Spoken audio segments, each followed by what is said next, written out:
በአስቸኳይ ሁላችንም በአንድነት እንድንጸልይ ስል ጥሬን አቀርባለሁ። እግዚአብሔር አሳየኝ። የሰው ደም እንደ ጎርፍ ሲፈስ አየሁ። መከራ፣ ስቃይ፣ የዚህ ዓለም ገዢ ሌሊትም ቀንም ይተጋል። መስሪያ ቤት ስትሄዱ፣ ስራ ቦታ ስትሄዱ፣ በንግድ ስፍራችሁ፣ ወደ ትምህርት ቤት ከመሄዳችሁ በፊት እግዚአብሔር የለመናችሁትን ይሰጣችኋል። የሐዘን፣ የስቃይ፣ የጣር፣ የመከራ የለመነውን ሰጠው። በከባድ ሐዘን፣ በከባድ የልብ ስብራት፣ በለቅሶ ሸለቆ መልእክት አለኝ። አድካሚ ምራ፣ የእንባ፣ የብቸኝነት በአስቸኳይ ሁላችንም በአንድነት እንድንጸልይ ስል ጥሬን አቀርባለሁ።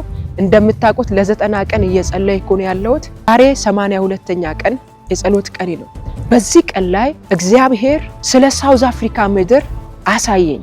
በሳውዝ አፍሪካ ምድር የሰው ደም እንደ ጎርፍ ሲፈስ አየሁ።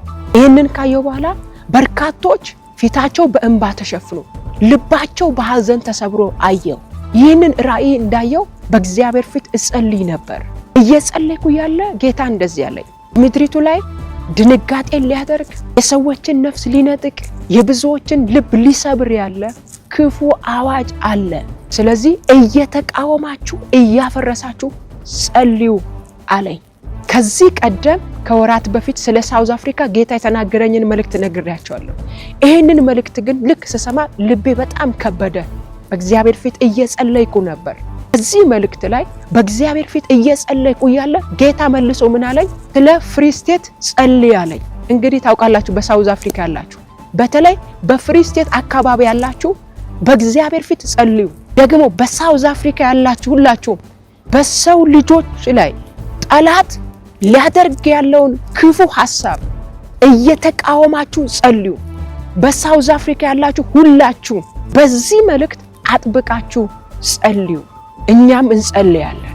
እየጸለይኩ ያለ ግን እኔን የተሰማኝ፣ ምናልባት በሳውዝ አፍሪካ ሆናችሁ ይህንን መልእክት የምትሰሙ ለ3 ቀን ጾምና ጸሎት ይዛችሁ በዚህ መልእክት የጠላትን ክፉ ሐሳብ እየተቃወማችሁ እያፈረሳችሁ እንድጸልዩ በጌታ ፍቅር ጥሬን አቀርባለሁ። በእርግጥ አውቃለሁ ከዚህ ቀደም እግዚአብሔር በሚናገረኝ ሀገራዊ መልእክቶች በቸርች ላይ ጸሎትን፣ ጾምን እያወጃችሁ በሳውዝ አፍሪካ ላይ የምትጸልዩ በርካታ አገልጋዮች አላችሁ፣ ቅዱሳኖች አላችሁ። አሁንም ይህን መልእክት ከሰማችሁበት ጊዜ አንስቶ ጊዜ ሳሰጡ ጸልዩ። እኛም ባለንበት እንጸልያለን። በተለያየ ዓለማት ሆናችሁ ደግሞ ይህንን መልእክት የሰማችሁ ስለነሱ እንድጸልዩ ጥሬን አቀርባለሁ። ፍጻሜው በስቃይ አይደለም። ፍጻሜው ግን ምንድነው የሚለው? ከወንድሞቹ ይልቅ የተከበረ ነበር ይላል።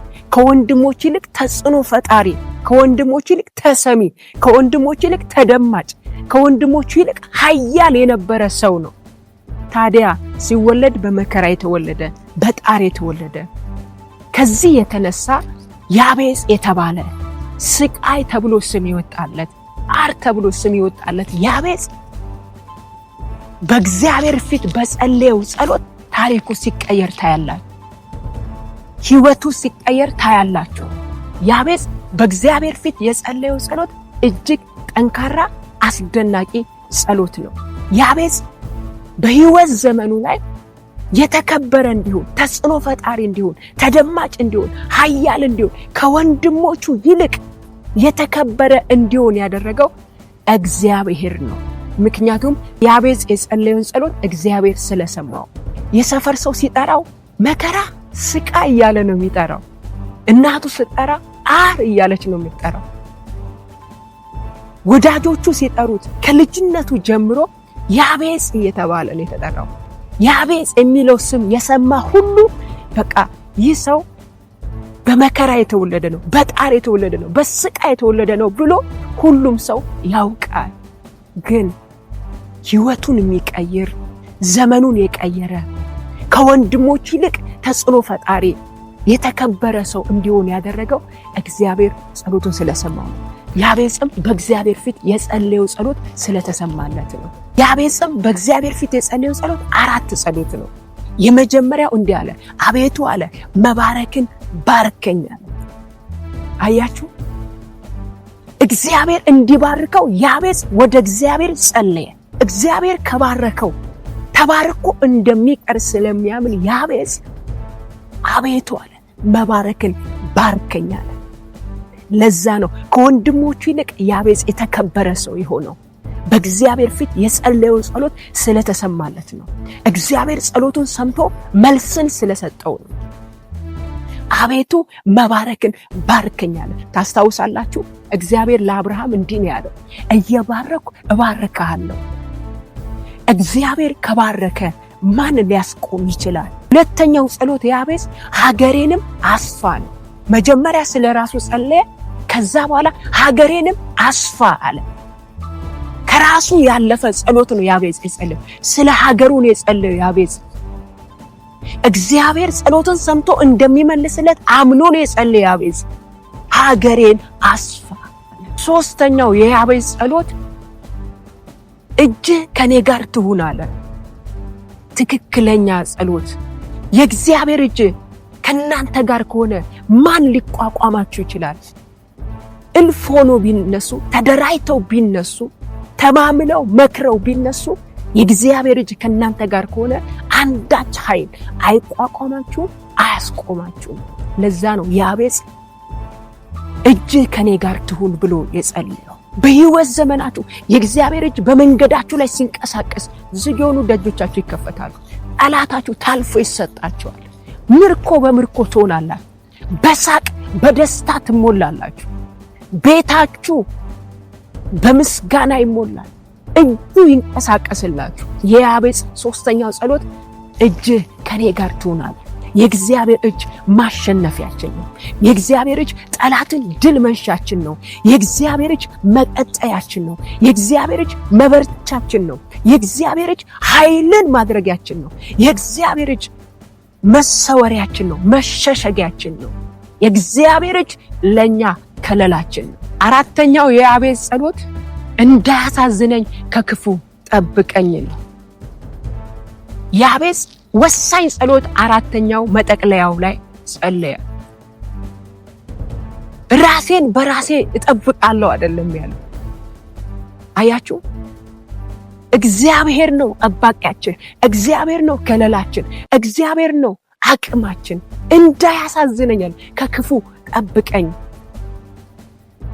ጠብቀኝ ብላችሁ ስትጸልዩ እግዚአብሔር ይጠብቃችኋል። ከክፉ ጠብቀኝ ስትሉት ይጠብቃችኋል። ምክንያቱም የዚህ ዓለም ገዢ ሌሊትም ቀንም ክፉን በእናንተ ላይ ለማድረግ ይተጋል። እግዚአብሔርንስ ጠብቀኝ፣ ከልለኝ፣ እንዳያሳዝነኝ፣ ልቤን ከሚሰብር፣ ቤቴን ከሚጎዳ፣ በመንገዴ ከሚገለጥ ክፉ ነገር ጠብቀኝ ስትሉት እግዚአብሔር ይጠብቃችኋል። ያቤጽ የጸለየው እንዳያሳዝነኛል ከክፉ ጠብቀኝ። ወገኖቼ ይህንን ፕሮግራም የምትከታተሉ፣ ይህንን መልእክት የምትከታተሉ፣ መስሪያ ቤት ስትሄዱ እግዚአብሔር ልባችሁን ሊጎዳ ካለው ነገር እንዲጠብቃችሁ ትጸልያላችሁ? ስራ ቦታ ስትሄዱ ልባችሁን ከሚያሳዝን ክፉ ነገር እግዚአብሔር እንዲጠብቃችሁ ትጸልያላችሁ? ነጋዴዎች በንግድ ስፍራችሁ፣ ተማሪዎች ወደ ትምህርት ቤት ከመሄዳችሁ በፊት ከክፉ ጠብቀኝ ልቤን ከሚያሳዝን ብላችሁ ትጸልያላችሁ? ይህን ጸሎት ከጸለያችሁ በእርግጥ እግዚአብሔር ይሰማችኋል። በክፎች ወጥመድ እንዳትገቡ፣ በክፎች ሴራ ውስጥ እንዳትገቡ፣ የክፎች ሐሳብ እንዳይመታችሁ፣ ልባችሁ ሊሰብሩ ውስጣችሁ ሊጎዱ ከሚወጡ ሁሉ እንድትጠበቁ ገና በማለዳ ስትነሱ ይህን ጸሎት ጸልዩ። ልክ ይህ አራቱን ጸሎት ከጸለየ በኋላ የእስራኤል አምላክን ጠራ። እግዚአብሔርም ይላል የለመነው ሰጠው። እግዚአብሔር የለመናችሁትን ይሰጣችኋል። እግዚአብሔር ጸሎታችሁን ይሰማል። በምንም ውስጥ ሆናችሁ እርዳኝ ስትሉት ሊረዳችሁ ይፈጥናል። በምንም ውስጥ ሆናችሁ አቅቷችሁ እንኳን ከሆነ እግዚአብሔር ሆይ ጣልቃ ግባልኝ ስትሉት ጣልቃ ይገባላችኋል። ያቤጽ አራቱን ጸሎት ነው የጸለየው። ያቤጽ ከወንድሞቹ ሁሉ ይልቅ የተከበረ እንዲሆን ያደረገው፣ ኃያል ሰው እንዲሆን ያደረገው ይሄ ጸሎት ነው። እግዚአብሔር ጸሎቱን ሰምቶ መልሶለት ነው። አቤቱ መባረክን ባርከኝ፣ ሀገሬን አስፋ፣ እጄ ከኔ ጋር ትሁን፣ እንዳያሳዝነኝም ከክፉ ጠብቀኝ የሚለው ጸሎቱ ሕይወቱን ቀየረው። የሕይወቱ ጅማሬ የሐዘን ጅማሬ ነበር። ፍጻሜው ግን በሐዘን አይደለም። የሕይወቱ ጅማሬ የስቃይ ነበር። ፍጻሜው ግን የስቃይ አይደለም። የህይወቱ ጅማሬ የጣር ነበር፣ ፍጻሜው ግን የጣር አይደለም። የህይወቱ ጅማሬ የመከራ ነበር፣ ፍጻሜው ግን የመከራ አይደለም። ምክንያቱም በእግዚአብሔር ፊት የጸለየው ጸሎት ታሪኩን ቀየረ፣ ህይወቱን ቀየረ፣ በአሸናፊነት እንዲኖር አደረገ። ከወንድሞቹ ይልቅ የተከበረ እንዲሆን አደረገው። እግዚአብሔርም ጸሎቱን ሰማ፣ የለመነውን ሰጠው ይላል። እግዚአብሔር ጸሎታችሁን ይሰማል፣ የምትለምኑትን ይሰጣችኋል። እመኑን። ዛሬ ባላችሁበት ሁኔታ በከባድ ሐዘን ውስጥ፣ በከባድ የልብ ስብራት ውስጥ፣ በለቅሶ ሸለቆስ ብትሆኑ መልእክት አለኝ። በእግዚአብሔር ፊት ጸልዩ፣ እግዚአብሔር ታሪካችሁን ይቀይረዋል። የያቤጽን ታሪክ የቀየረ እግዚአብሔር፣ የያቤጽን ህይወት የቀየረ እግዚአብሔር፣ የያቤጽን ምዕራፍ የቀየረ እግዚአብሔር የእናንተን ምዕራፍ ይቀይረዋል። አሁን ያላችሁበት ምናልባት አድካሚ ምዕራፍ ሊሆን ይችላል። አሁን ያላችሁበት ምናልባት የእንባ ምዕራፍ ሊሆን ይችላል። አሁን ያላችሁበት የብቸኝነት ምዕራፍ ላይ ልትሆኑ ትችላላችሁ። ዛሬ ግን በምትጸልዩ ጸሎት እግዚአብሔር ስማችሁን ይቀይረዋል። ለብዙ ህዝብ በረከት ያረጋቸዋል። ለብዙ ህዝብ የመደነቂያ ምክንያት ያረጋቸዋል።